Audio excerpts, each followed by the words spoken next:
Bonsoir tout le monde et bienvenue à la séance du Conseil d'arrondissement des Nations, numéro 3 du 28 mars 2023. Alors, je déclare la séance ouverte. L'adoption du jour tel quel, ça vous va à tous? Oui. Au niveau des procès-verbaux, lecture et adoption du procès-verbal numéro 2 du 28 février 2023. C'était conforme? Parfait. C'est rendu comité consultatif d'urbanisme, le point 3.2.1, avancement des nations, comité consultatif d'urbanisme, dépôt des procès-verbaux du 31 janvier et du 9 février 2023. Ça vous va? On s'est rendu à la période de questions des personnes présentes. Alors, les personnes qui se sont inscrites pour questions sont M. Raymond Robitaille et M. Fernand Lucier. Alors, on va commencer par le plus jeune, M. Robitaille. Bonsoir.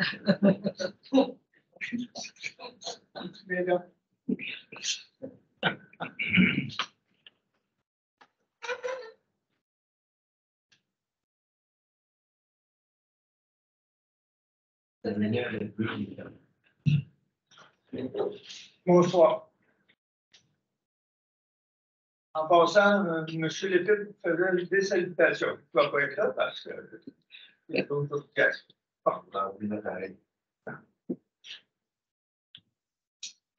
Pour celles et ceux qui ont pris le temps de regarder la vidéo que je vous ai envoyée, merci.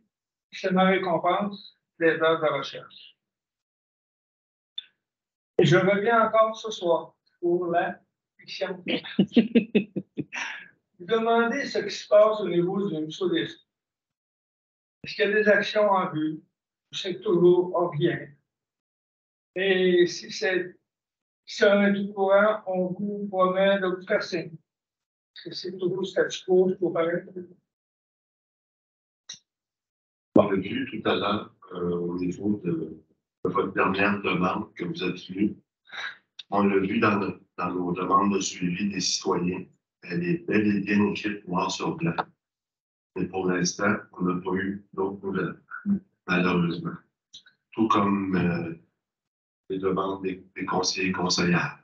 On n'est pas rendu là, mais au moins, elles sont inscrites dans le procès-verbal de la dernière rencontre. Donc, on va demander un suivi à notre directrice et au service.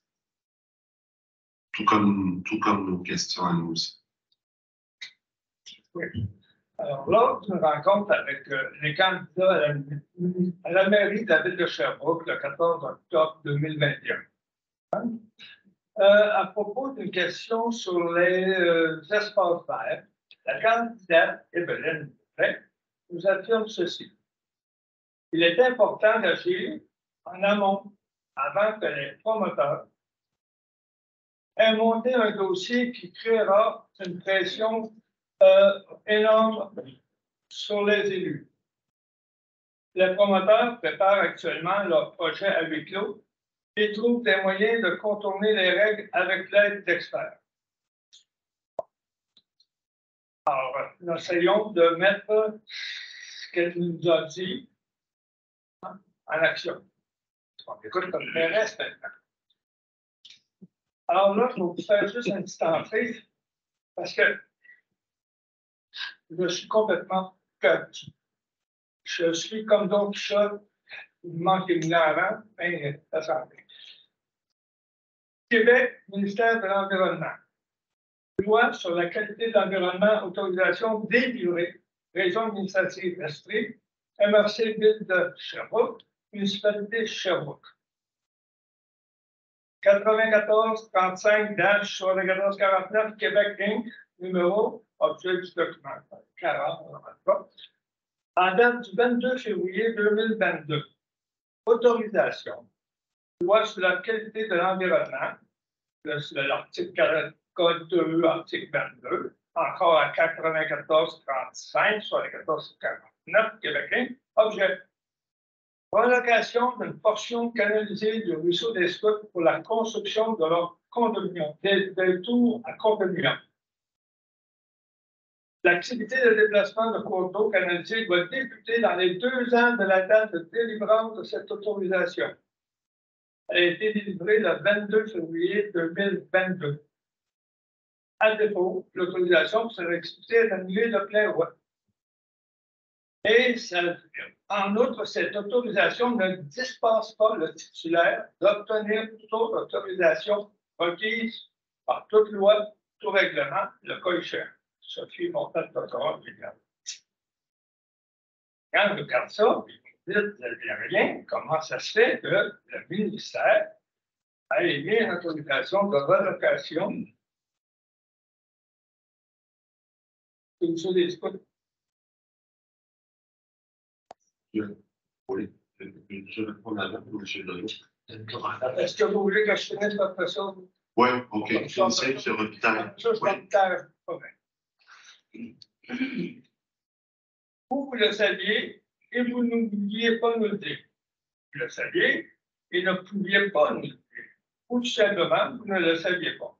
De toute façon, l'important est de savoir que maintenant vous le savez et que vous savez que nous le savons.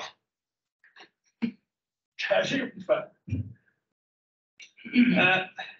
Et en lisant le document soumis au ministre, il y a plusieurs renseignements inexacts et que la directrice générale doit en être informée avant qu'une grosse pelle mécanique commence à faire des dégâts au niveau de des îles.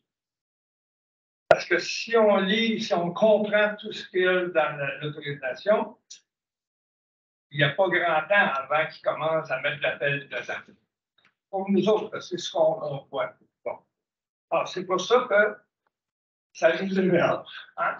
C'est pour ça que vous envoyez une vidéo pour vous dire, avant qu'ils fassent quelque chose, avez-vous vu que ce qui pourrait se passer si telle situation arrivait? Parce que si ça arrive, c'est là que vous allez être pris à quelque part. Parce que si vous n'êtes pas pris en amont, vous allez être pris en avant. Vous allez être pris. Ça ne vient pas de moi, là, ça vient de personnes compétentes en industrie. D'ailleurs, la ville a subi quelques contre-coups dans ce même contexte-là. Alors, si vous savez, la vidéo que je vous ai fait parvenir peut paraître de la fiction. Attention, cette fiction pourrait se réaliser là plutôt que vous ne pouvez l'imaginer. Et les habitations de la rue Vermont et de votre quartier en subiront des conséquences.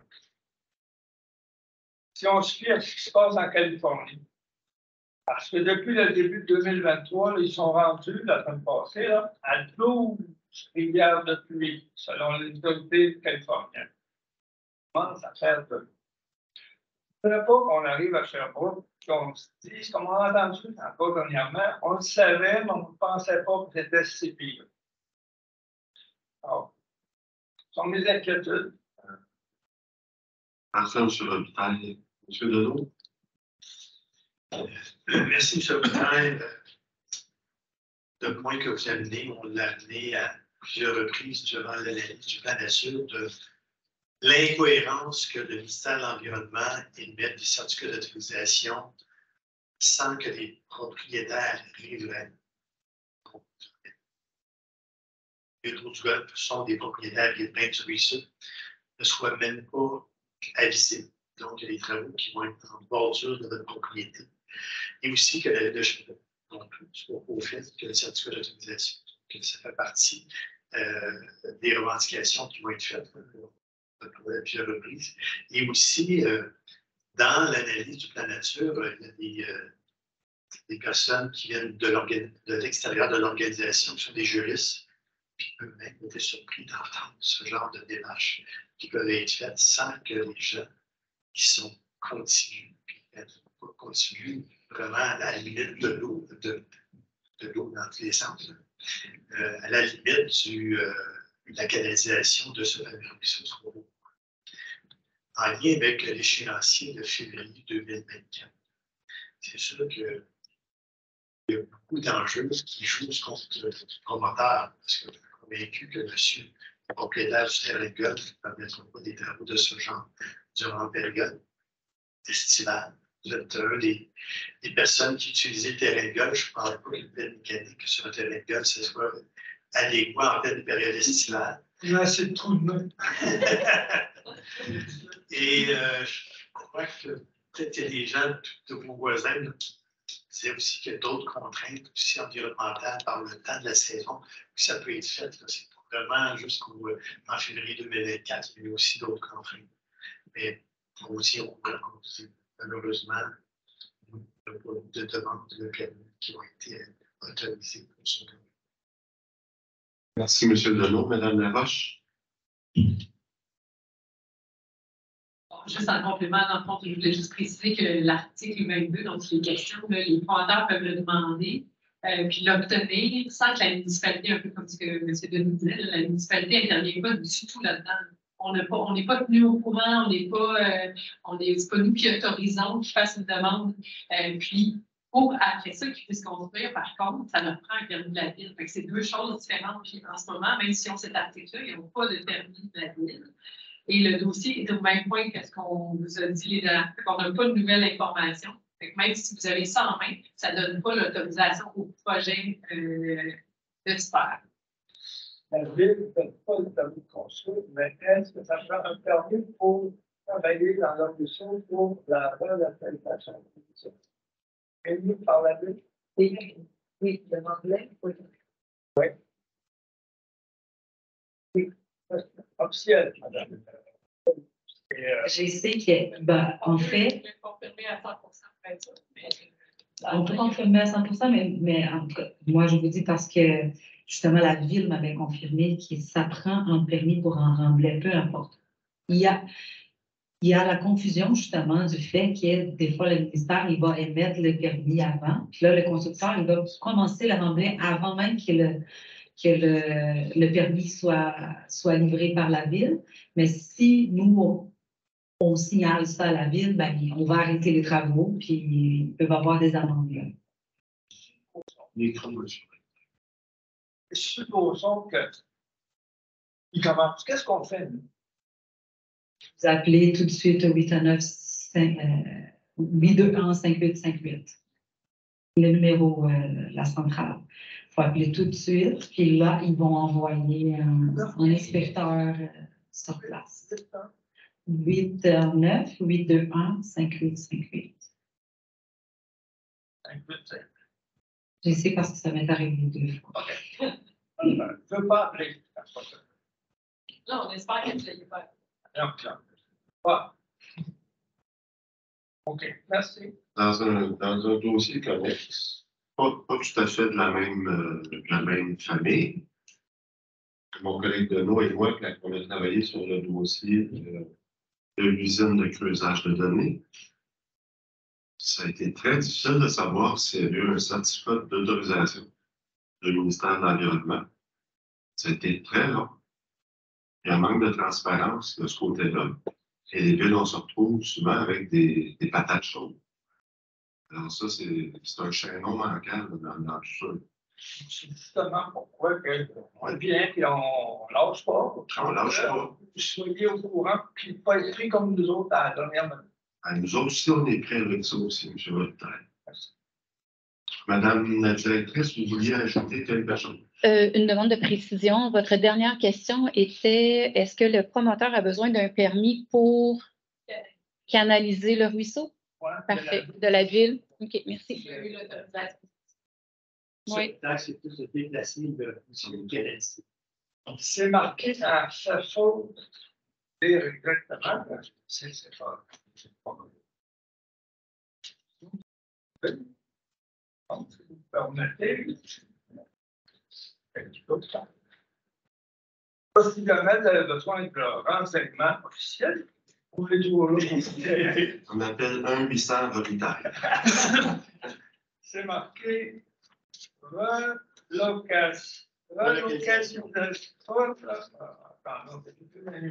relocalisation d'une portion canalisée du ruisseau des Stocks pour la construction de tours à condominium. Ça, c'est le libellé. OK.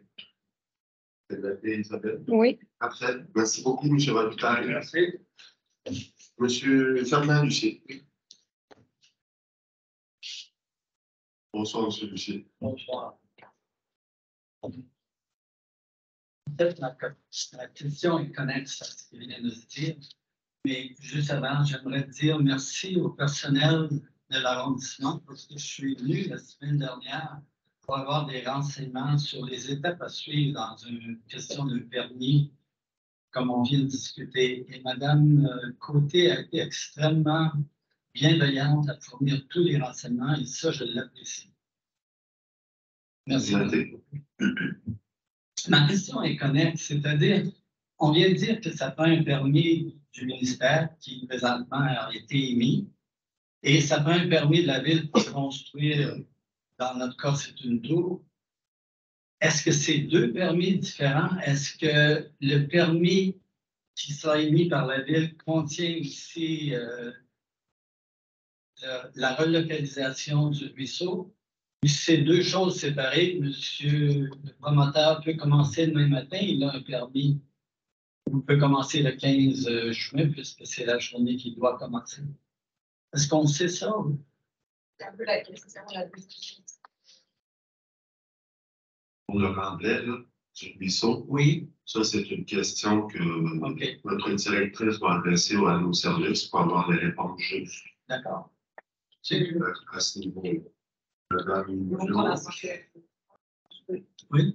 Je peux juste m'avancer, ce sont deux permis différents. Si on parle juste de remblai, parce que vous parlez de recanaliser, je ne sais pas si c'est le même permis, mais je sais qu'il y a un permis pour le remblai et un permis pour la construction. C'est séparé. On peut même ne pas encore avoir le projet puis avoir déjà un permis pour préparer le terrain.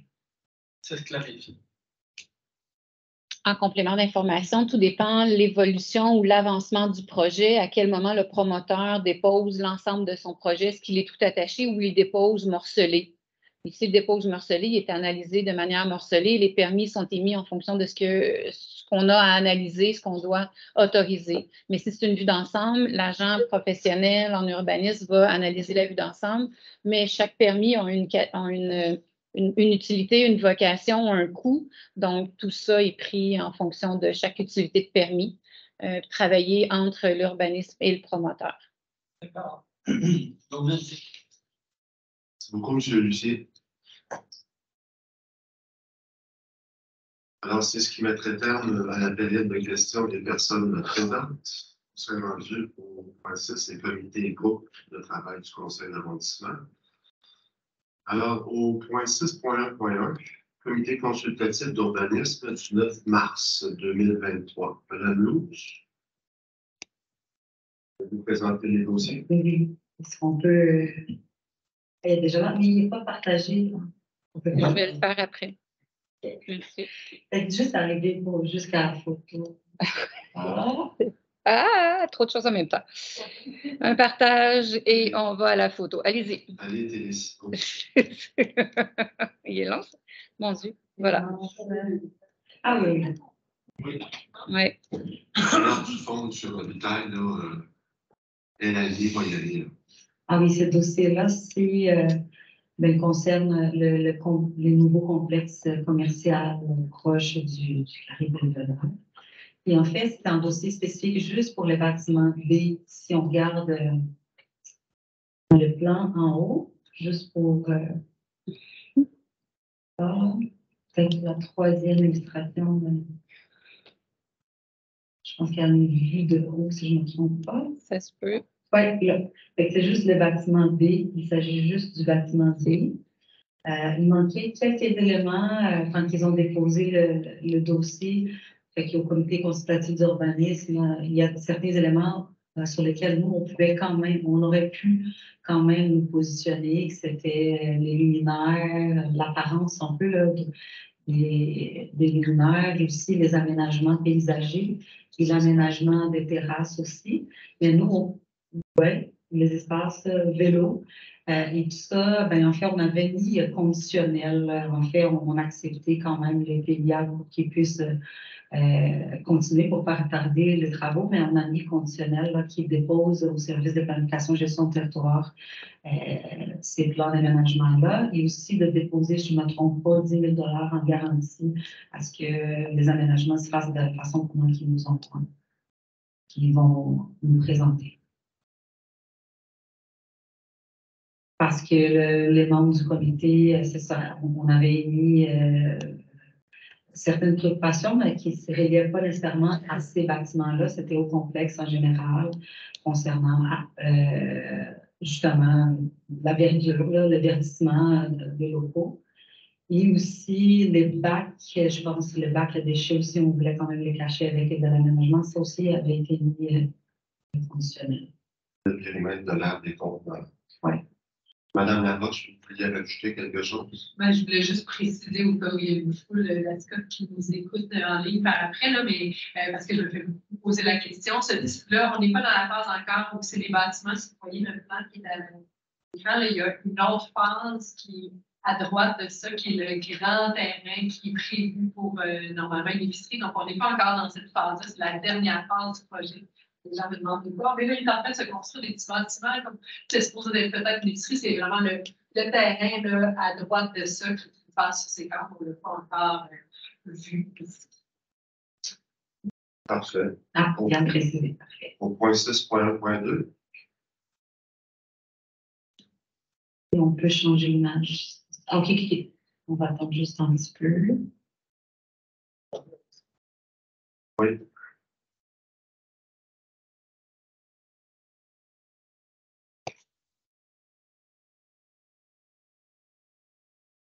Ça va? Est-ce qu'on peut passer au prochain point?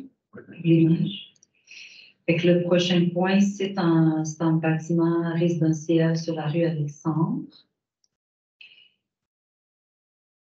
On peut montrer l'image. Présentement, il a été comme ça. Je pense qu'il y a eu dans le passé un projet qui avait été déposé et que le comité consultatif avait déjà émis des recommandations, puis les travaux s'étaient arrêtés à ce moment-là. Là, ils ont repris, ils ont déposé un nouveau, on peut passer à la prochaine. Oui, fait que là, ils ont déposé un nouveau projet où ils vont quand même enlever, je pense, les balcons vont changer, je crois, de place. Il y a une partie qui vont enlever des balcons puis ils vont mettre des fenêtres. Je vais juste finir l'explication, puis après, je te passe la parole. Puis les membres du comité consultatif, ce qu'on avait, les gens étaient contents, surtout du fait que ça va être en toit blanc. C'est une bonne recommandation pour les changements climatiques, éviter les élus de chaleur. Pour ce qui est des fenêtres, tout ça, les membres du comité exécutif étaient tous d'accord avec ça. La seule chose qu'on se posait comme question au comité consultatif aussi, c'était plutôt par rapport à la couleur blanche, parce qu'il y a d'autres bâtiments qui ont aussi opté pour avoir la couleur blanche, puis il y a beaucoup de poussière, tout ça, fait que ça devient sale assez vite. Puis on a émis comme recommandation d'opter plutôt pour une couleur plutôt beige sable. Et on a mis ça comme condition que les promoteurs déposent ça au service de planification et gestion du territoire en échantillon pour voir par rapport à la. Un complément, M. Guibanche. Merci, Monsieur le Président. Merci, Monsieur le Président. Donc, c'est ça, c'est juste pour dire que dans un esprit de revitalisation puis d'embellissement de la rue Alexandre, c'est un coin qui non seulement avait besoin d'amour, mais aussi d'un petit, on va dire, des styles esthétiques, mais en faisant une extension de la section de la galerie qui a sur Paul, en faisant une modification des ouvertures au rez-de-chaussée, mais surtout aussi en construisant des terrasses au rez-de-chaussée, on vient changer un peu la dynamique, puis rendre le tout plus attrayant dans un coin qui a beaucoup de potentiel. Et c'est ça, au 151 rue Alexandre, donc c'est accepté conformément au plan et aux photos qui accompagnent la demande de permis. Parfait. On serait rendu au point 6.1.3, demande d'approbation PIA à patrimonial de classe 2, intégration intermédiaire du 30 et 32 rue Camira. Les demandeurs sont M. Olivier Bousquet, M. Sébastien Baudette et l'équipe A Architecte pour le Charlie.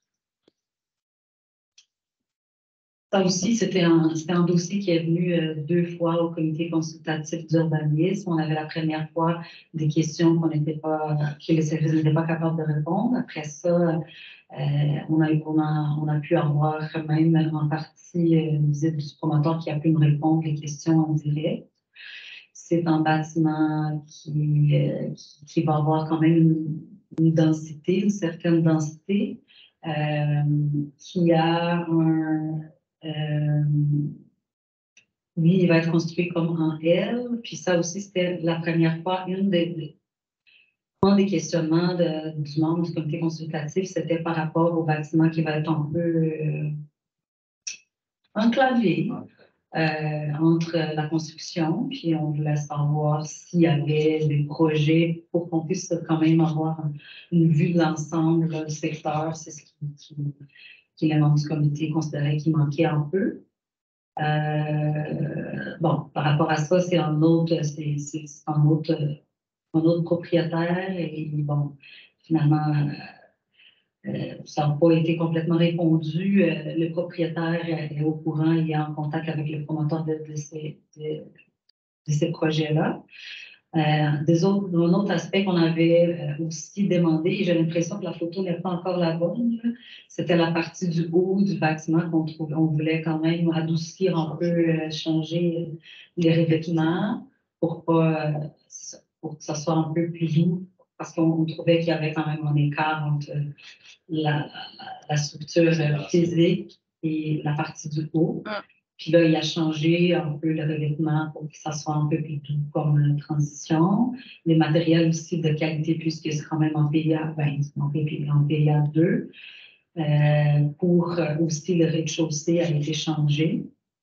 Et à la fin, dans son ensemble, je pense que le membre du comité consultatif était favorable.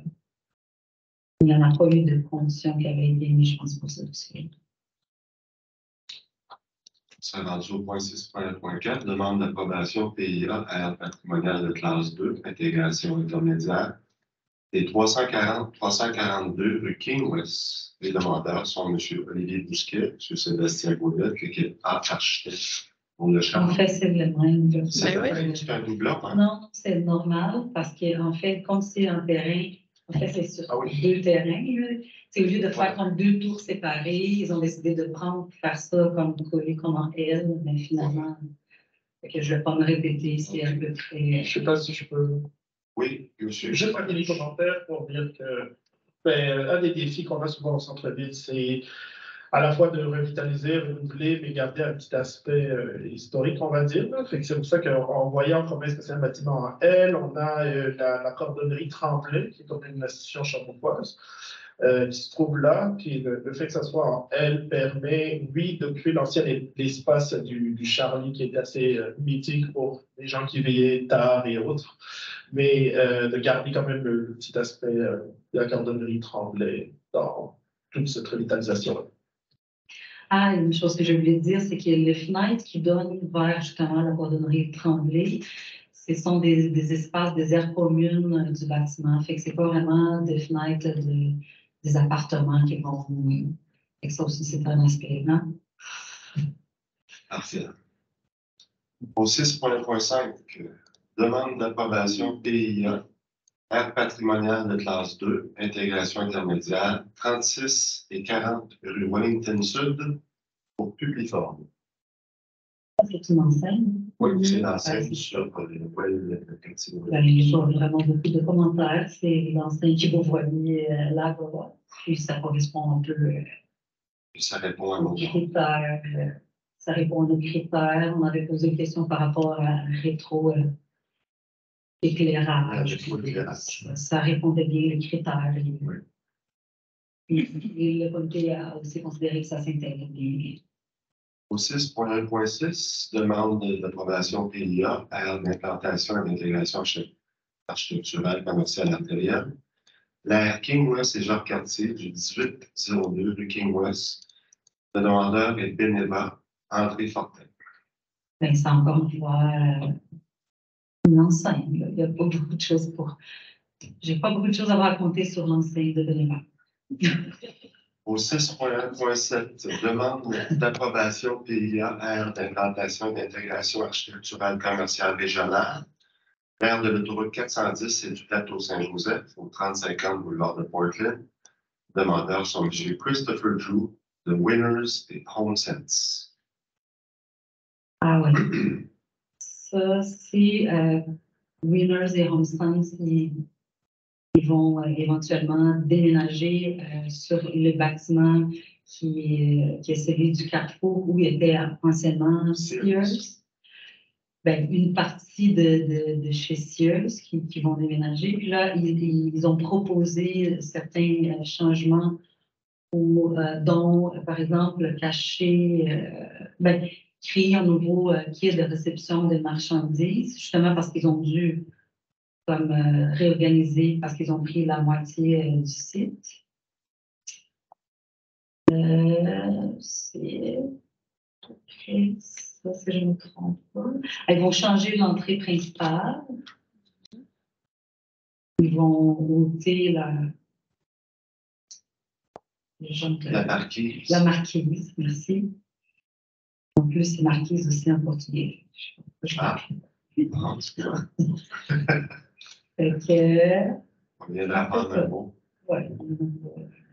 Fait que le comité consultatif d'urbanisme était aussi content parce que c'est ça faisait quand même un petit bout. C'est une partie d'un bâtiment qui était quand même, avait besoin quand même d'une certaine.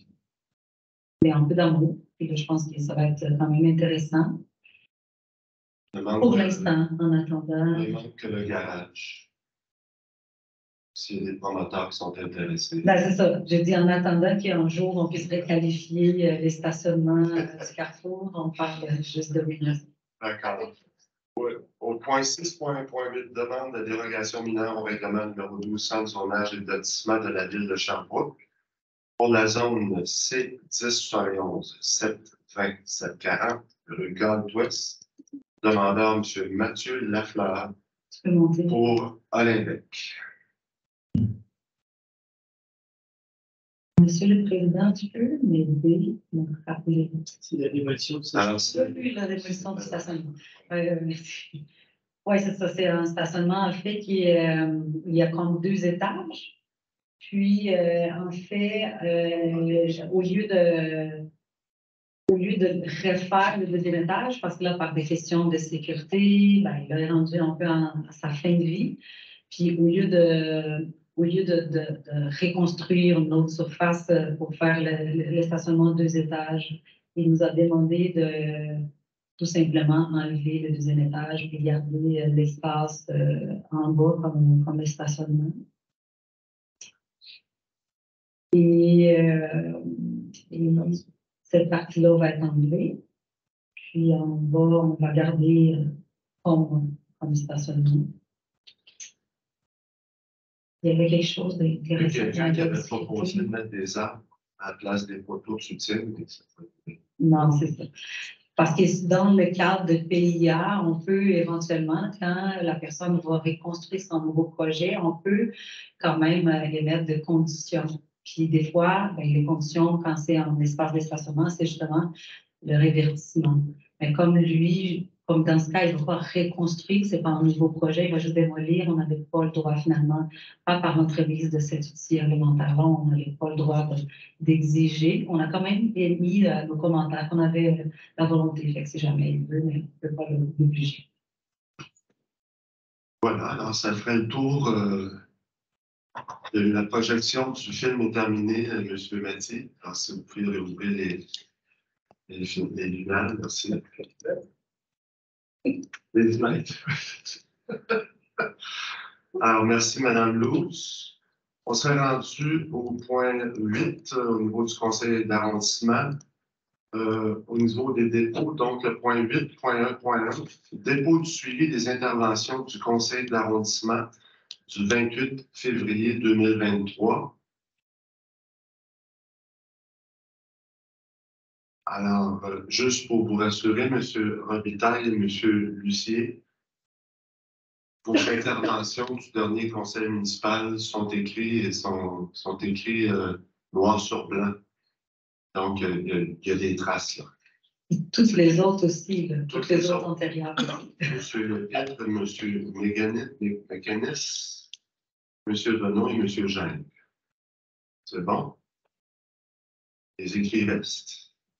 Au point 8.1.2, dépôt du budget des frais de représentation de 2023 de l'arrondissement des Nations tel que demandé par notre règlement. Donc, vous avez accès dans ce rapport-là à nos dépenses pour des frais de représentation.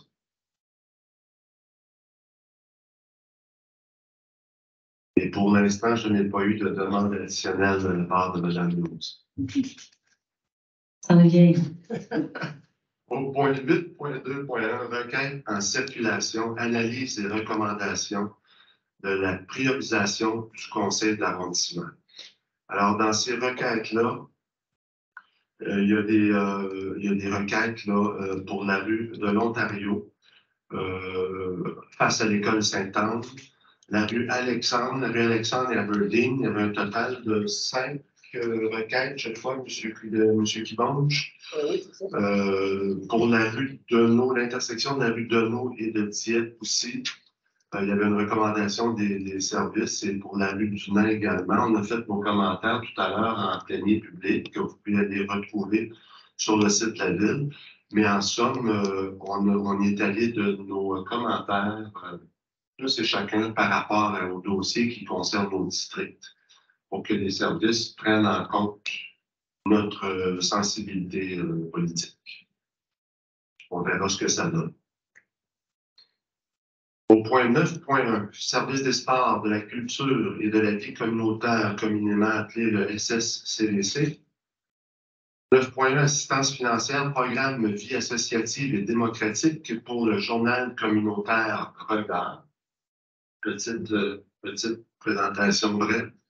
Madame Laroche. Oui, tout à fait. On en a discuté au plénier public juste avant, là, mais simplement pour dire que le journal Regard, qui est célèbre pour les citoyens d'Ascot, est maintenant un organisme admis et qui aura donc du soutien annuellement pour ces activités. Merci, Mme Laroche. Au point 9.1.2, soutien à l'organisme artisanal La Ruche pour leur projet de tricot et crochet, M. Deneau. Brièvement. Oui, très brièvement, c'est un organisme qui nous supporte depuis longue date, qui font du tricot, du tissage. Donc, c'est de leur donner une aide financière pour continuer leurs autres métiers. Merci, M. Deneau. Pour le prochain point, je vais juste retrouver la date pour le restant. Marie-Médiatrice en fête, version estivale cette fois-ci, parc de Marie-Médiatrice, convention avec le comité de voisinage Marie-Médiatrice. Alors, il y a eu un projet pilote pour un festival cet hiver à Marie-Médiatrice au parc et ça a très bien été, plus de 400 participants. Alors, les services et le comité de voisinage ont décidé d'y aller d'un projet pour une version estivale qui aura lieu le 5 août. Merci beaucoup, Madame la directrice. Au point 9.1.4, mandat de consultation sur les habitudes de fréquentation des usagers du Bois-Beckett. M. Deneau. Merci, M. le Président. On peut prendre un petit peu plus de temps quand même, un dossier très important. J'ai dans le champ de Merci. Vous savez, la popularité du Bois-Beckett et aussi l'intérêt de la ville de Sherbrooke à pérenniser l'ensemble du territoire du Bois-Beckett. On avait, pour les années 2009-2010, on avait agrandi la superficie de façon considérable en faisant l'acquisition de la partie nord. Et cette année, le conseil municipal a réussi à s'entendre avec M. Rougeau pour l'acquisition de la ferme. On a vu avec la pandémie une augmentation significative aussi de l'activité des gens, autant randonneurs, touristes, à parcourir le Bois-Beckett. Donc, le regroupement du Bois-Beckett et l'arrondissement et l'organisation municipale ont voulu justement recenser et consulter les gens qui fréquentent le Bois-Beckett de façon à bien comprendre leurs besoins et aussi comprendre les besoins qui vont venir avec l'accroissement de l'achalandage qui ne cesse d'augmenter. Donc, la recommandation, c'est une aide financière de 4 300 $ pour la mise en place d'une consultation sur les habitudes de fréquentation des usagers et futurs usagers du Bois-Beckett. Merci. Merci, M. Deneau. Au point 9.2.1, pour adoption, requête en circulation, analyse et recommandation du service des infrastructures urbaines, donc le SIU, pour l'arrondissement des Nations. C'est une requête des rues Nina Owens et Barbeau. Madame Luz. Oui, on avait dit tout à l'heure au comité public, mais Mais je peux répéter, en fait, c'est une requête qui avait été déposée en 2021. Et puis, depuis, ben, c'est un secteur en développement, le secteur du plateau Macri. Et justement, on avait demandé de réévaluer parce que la première fois, ça avait été recommandé juste de déployer la campagne de sensibilité alors qu'on jugeait, là, les citoyens jugeaient aussi, et même moi, que ça méritait quand même un aménagement physique pour diminuer la vitesse, parce que le volume de voitures qui circulent est quand même plus élevé qu'avant et ils roulent quand même assez vite. Et bon, ce qui a été proposé cette fois-ci par les services, c'est qu'en plus de la campagne de sensibilisation, c'est d'installer une ligne de milieu de rue. Et aussi d'interdire le stationnement pour les coins de rue. Et on va en plus pouvoir mettre de valeur avec la campagne de sensibilisation pour 2023, en l'été 2023. En attendant, on va observer après si ça va être suffisant. Parfait, merci Mme Louche. Prochain point, au niveau des règlements, le point 11.1.1, règlement numéro 1-4 modifiant le règlement numéro 1. Règlement intérieur de l'arrondissement des nations de la ville de Sherbrooke. Madame la directrice, vous avez noté. Ce règlement vise à modifier les projets pour lesquels le comité consultatif d'urbanisme a compétence pour étudier et faire au conseil de la ville toute recommandation. Merci beaucoup, Madame la directrice. Alors, on serait rendu au message des membres du conseil de l'arrondissement ce soir. Monsieur Kibonge. Pas de message. Parfait, merci. Monsieur Deneau. La semaine prochaine? OK, plus tard ce soir, c'est bien. Madame Louze, vous seriez prête?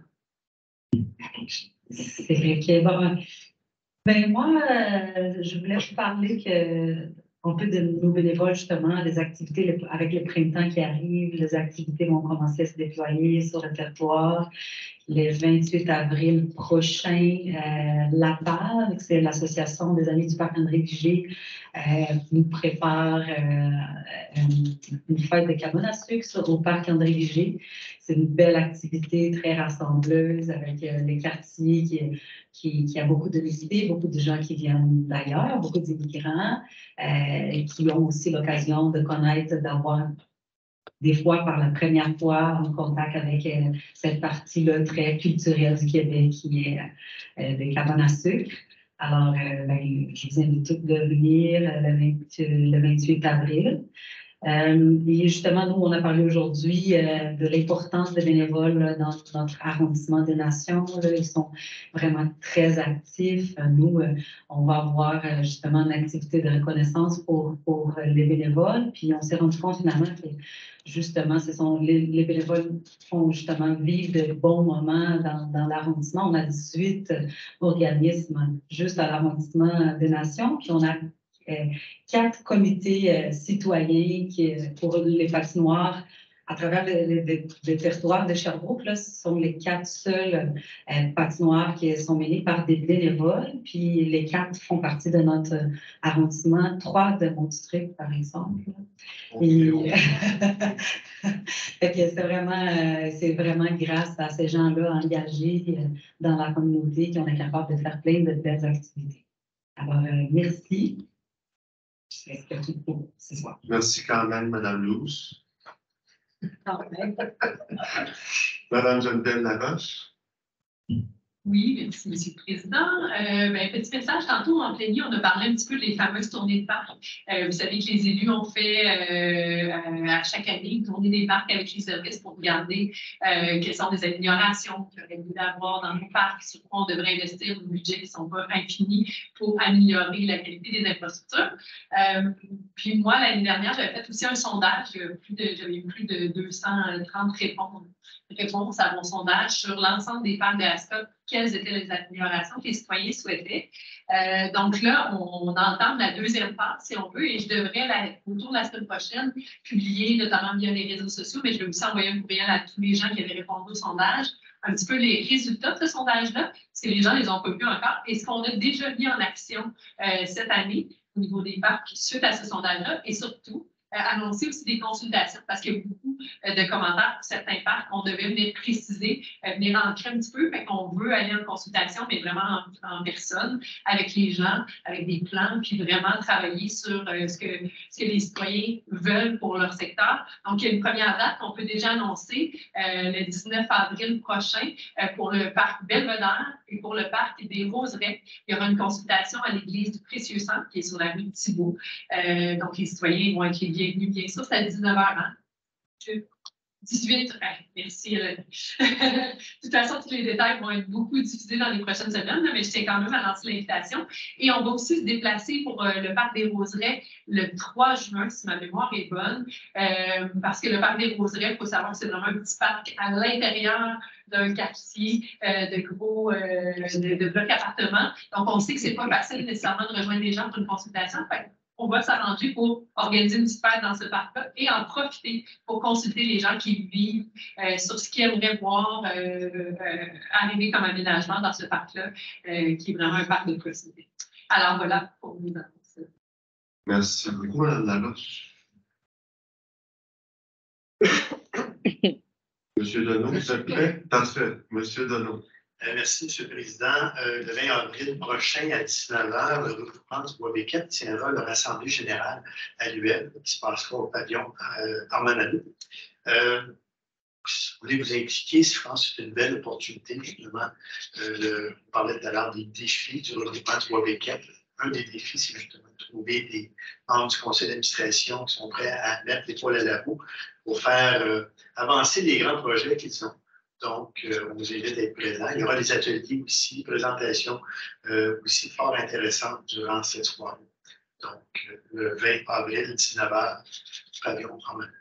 Merci. On laisse à mon tour. Merci, M. Deneau. Alors, il y a plusieurs personnes qui m'ont interpellé depuis 4-5 mois au sujet du parc des Deux Ruisseaux. Dont il y a 2 accès par la rue Irénée-Pelletier. Un qui peut pas être, on ne peut plus clair, là, qui est en béton, qui est une passerelle bétonnée, et l'autre qui est qui a un accès un petit peu plus moins certain. Donc, il y a plus rustique. Oui. Et il y a également dans ce sentier-là un pont qui est dans c'est pas la ville qui l'a construit à l'époque. Et un peu plus loin, entre le parc des Deux Ruisseaux et l'école de Touret, il y a 2 ponts qui longent là, qui ont été jugés insécures. Donc, à force de recevoir des courriels et de demander à nos services et tout, j'ai demandé qu'on ait une soirée d'information pour le public, que les gens vont recevoir une lettre par la poste. Tous les gens concernés, donc des rues Indiana. Tu m'écris la date, là? Oui. T'es donc bien fin, Télésino. Alors, c'est le 26 avril au gymnase de l'école Le Touret.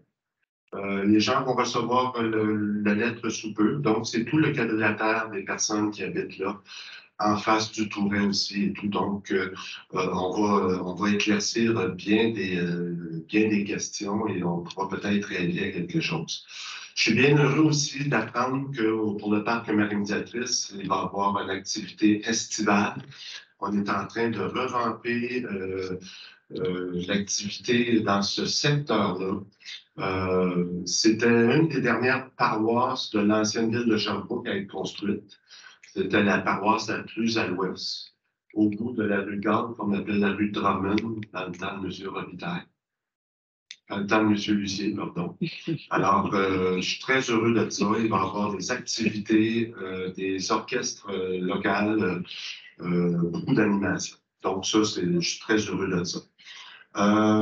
Également, là, j'ai demandé à nos services pour ce qui est de l'entretien des sentiers longeant la rivière Magog entre le parc Blanchard et le parc Canin. Et ça s'est fait. Il y a quelqu'un qui m'a rejoint, là, et puis on s'est entendu sur comment on pourrait régler ça. Et puis, jusqu'à date, je suis très satisfait des résultats et les citoyens qui m'en avaient parlé aussi, qui l'empruntent. Donc, je voudrais le mentionner à M. François René, entre autres, qui a pris la peine de m'appeler. Et puis, bon, bon. Là, mon autre affaire, c'est au niveau des... puis après ça, je devrais être heureux pour l'hiver dans ce secteur-là. C'est les poubelles. Les poubelles qui sont fermées. Alors, les petits sacs de détritus de nos amis, les animaux, ils n'ont pas de place à aller. Donc, il faudrait revoir qu'est-ce qu'on fait là, dans les sentiers entre le parc Blanchard et le parc Canet. Parce que là, on est... oui, ça prend du staff pour aller changer les sacs de poubelle, mais j'aime mieux qu'il y ait du staff là-dessus qu'il y ait du staff au printemps qui ramasse ça par terre. Alors, ça serait ma demande de la semaine. Sinon, je vous souhaite une très belle semaine à tous. On se revoit dans un mois exactement au 600 rue Thibault, dans l'ancien arrondissement du Mont-Bellevue. Donc, si on veut aujourd'hui, dans l'arrondissement des Nations, secteur Bellevue. Alors, ça vous va? Merci beaucoup. Je lève l'Assemblée. Merci beaucoup.